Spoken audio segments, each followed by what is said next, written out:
Hello, my name is Alan Mayer and I'm a retired priest assisting in the parish of St Mary Horsham.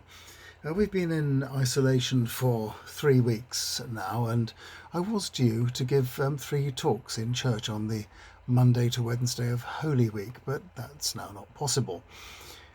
But we are learning to do a lot of things online that we used to do in person, and this is one of them.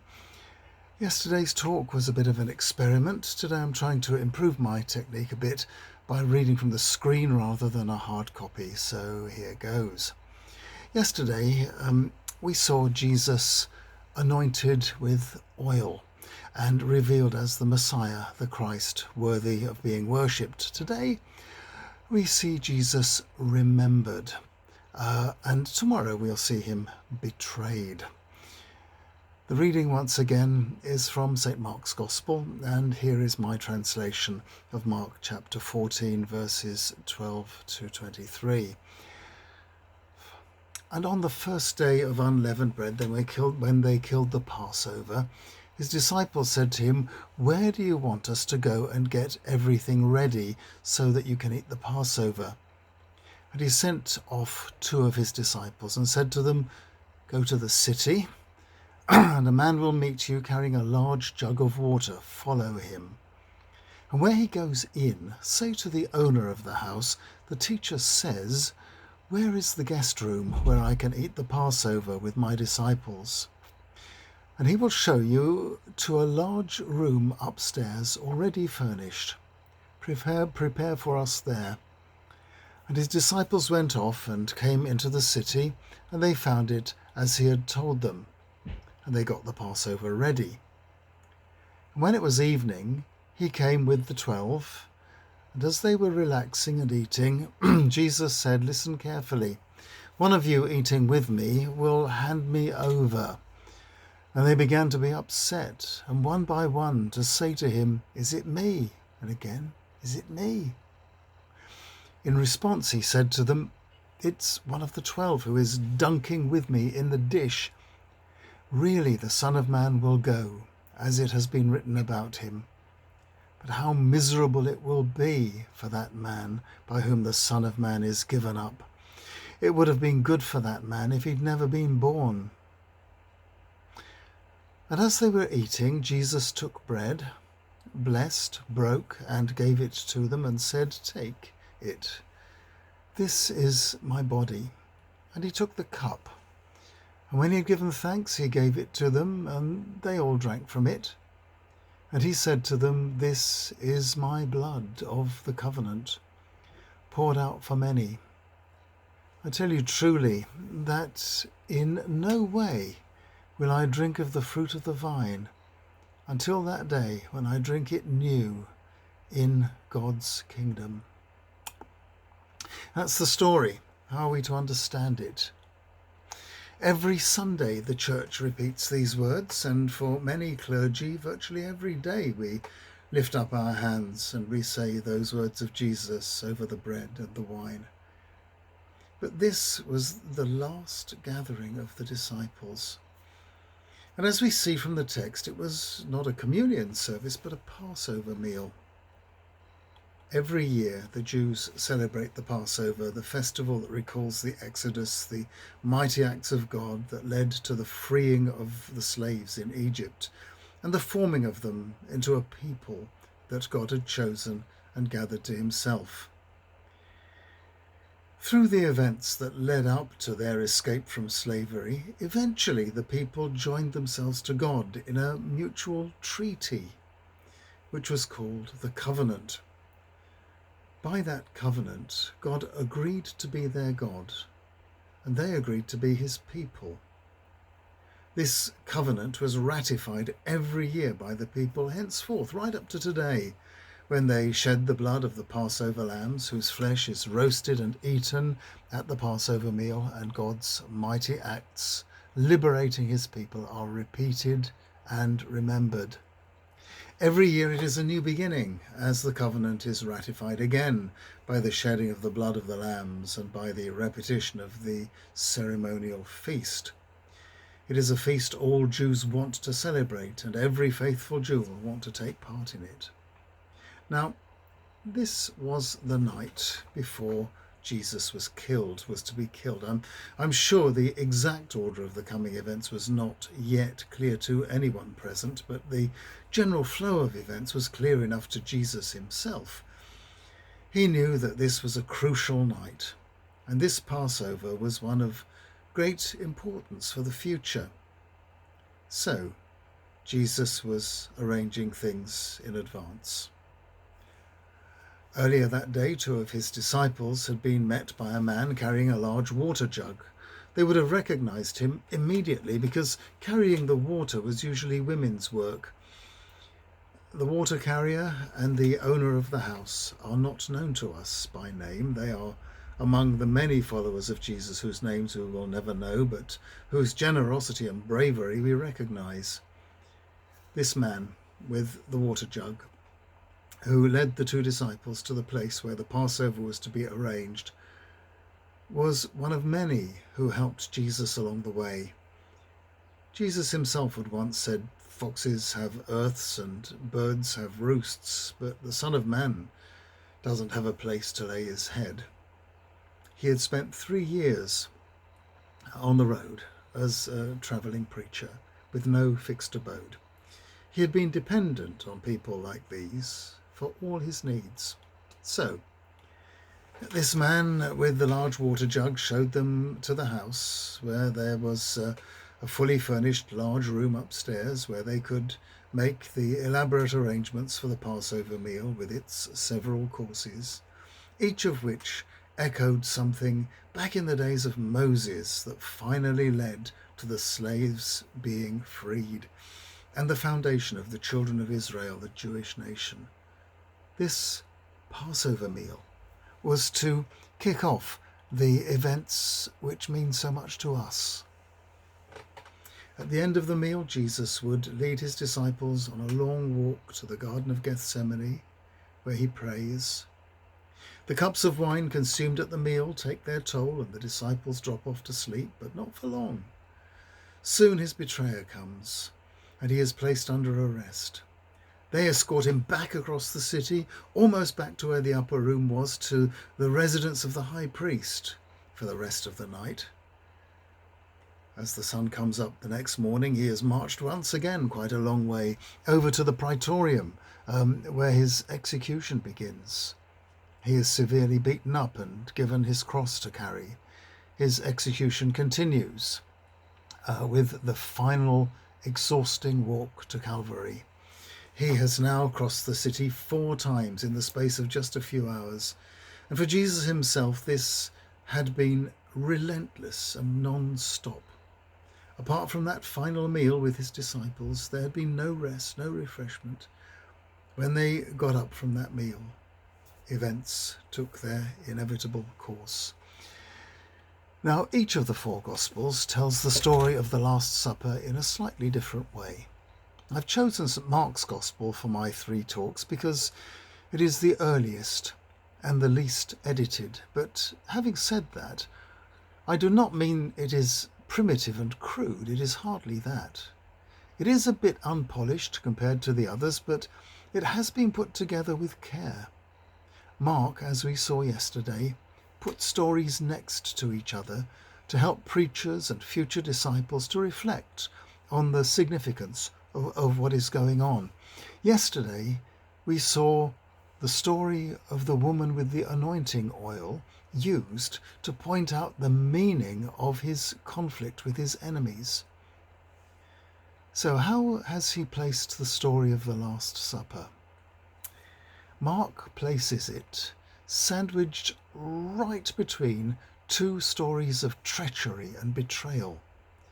The meal, therefore, becomes something of an explanation of how God will put right the damage done by humans, how God will put right the damage done by humans. Humans betrayed God's generosity, God's love, goodness, and liberating power by turning God into an unforgiving and violent, petty tyrant. That story needed then and still needs serious repair. The Last Supper explains how this will take place and God's eternal love and forgiveness will be placed in our hands and on our lips. Already, before the supper, Judas had sneaked over to the chief priest's office and agreed a price for handing Jesus over to them. Who knows what was in his mind as he did that? We all know what it is like to act out of mixed motives, but Judas came back and joined the others at the meal. And Jesus was aware of what was going on. He knew what was in Judas's mind. And at the point in the meal when they were dipping the unleavened bread in the bowl of lentils that reminded them of the slaves' work collecting mud from the Nile to make bricks, and they were eating radishes and other bitter-tasting foods to remind them of the bitterness of their slavery, Jesus calls to mind their current conflict and bitterness. Jesus says, listen carefully, one of you eating with me will hand me over to them. They all protest. Is it me? Is it me? They want him to say, no, it isn't you. But he doesn't. He is aware that not a single one of them is steadfast and innocent. They are all very wobbly and unsure how far they will be able to stay faithful to him as the crisis deepens. They all knew that they would run for it at the first sign of trouble or at any threat to their own life or liberty. In answer to their question, is it me? He doesn't say to any of them, no, it isn't you, because it is all of us. All of us. Under pressure, we would all cave in. No, he says it is one of them. One who has broken off a piece of the matzo bread and dipped it in the muddy lentils and tasted the bitter herbs. Later in the meal, in some accounts, Jesus says it again, this time very explicitly. All of you will lose faith. And it is Peter who makes this protest, even if I have to die with you, I will never deny you. And Jesus predicts that Peter will in fact let him down 3 times before the sun comes up. So we see how first of all the guilty one, Judas, lets him down. Then the rest of the disciples run for it. And finally Peter says he doesn't know him 3 times. And the sun rises on all these guilty people. Everyone who ate those lentils was guilty. Everyone who comes to communion every Sunday is guilty. But he doesn't turn us away. At the meal, Mark does not record Jesus saying the words, "Do this in remembrance of me." Others remembered that. Instead, Mark has these curious and haunting words. I tell you truly that in no way will I drink of the fruit of the vine until that day when I drink it new in God's kingdom. These are the words of a human about to undertake a great and demanding task. Through this work of his, as he is tortured, mocked, and killed, his relationship with the 12 and with us will be made completely different. Determination. No more wine until the work is done. He has spoken about a new covenant between God and humans. It is by his work on the way of the cross and on Calvary that God will make this new covenant. It is a new beginning. His years of preaching and healing have been leading up to this, and now he will seal it with his blood. It is not just for the 12, it is for the whole human race. We have looked at what Jesus did and said at the Last Supper. Now, finally, we must look and ask what it is that we do when we gather around the altar and read and sing and pray and bring forth bread and wine, as hopefully we will do again in the near future. When Jesus reclined with his disciples around the Passover table, he was very clear in his own mind how close to death he was. That is why he made the Last Supper a symbol of his death's significance. The bread was his body. It was a matzo, and it shattered like crisp bread when it was broken. It was the sign of his body being broken by brutal execution in the near future. The wine poured out was his blood, soon to be poured out on the ground as a sacrifice. It would not be long before the new apostle St. Paul would become a convert and would himself join in the Eucharistic sacrifice, the sacrifice of praise and thanksgiving, and say memorably every time we eat this bread and drink from the cup, we are proclaiming the Lord's death until he returns. The Eucharist proclaims the death of the Lord. The Greeks, of course, had a word for it. It wasn't just Eucharist, which means giving thanks. It was also anamnesis. We don't have a single word for anamnesis. We have to go round the houses to translate it. If we translate it with just one word, remember, that's not quite enough. Yes, it is remember, but it's also reaching into the past and making it again in the here and now, like we do every Christmas when we bring all that old stuff out of the loft to create the Christmases of our childhood. It's not a futile exercise, it really works. It worked for the Jews making Passover every year, freeing the slaves again and again. And every time we gather, Jesus comes again. When 2 or 3 gather in his name, he comes too. He is never absent, even if it is just you on your own. So, we are not doing this in memory of Jesus. We are doing it to acknowledge his presence. And we make present once again the power of his death. He makes no barriers to his table. Judas Iscariot was there, and all the cowardly ones who ran away, and Peter who denied him. All of us imperfect souls are invited, we are welcomed, we are reconciled, and we come to give our thanks. Again and again, God's forgiveness is freely, generously, profligately offered, even for our half-hearted and feeble efforts at sin. Now, whether that makes any difference to us depends on us. He loves us, but he won't force his love on us. He wants us to love him back and love one another for his sake, not just saying it, but making it so. And even if we fail or make a hash of it, the good news is that his love and forgiveness never come to an end.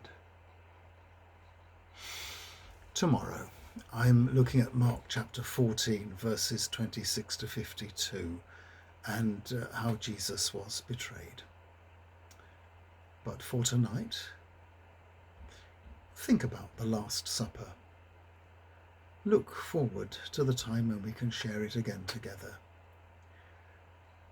Think about the Last Supper, the remembrance and the thanksgiving, and how he always comes, even when we don't. Amen.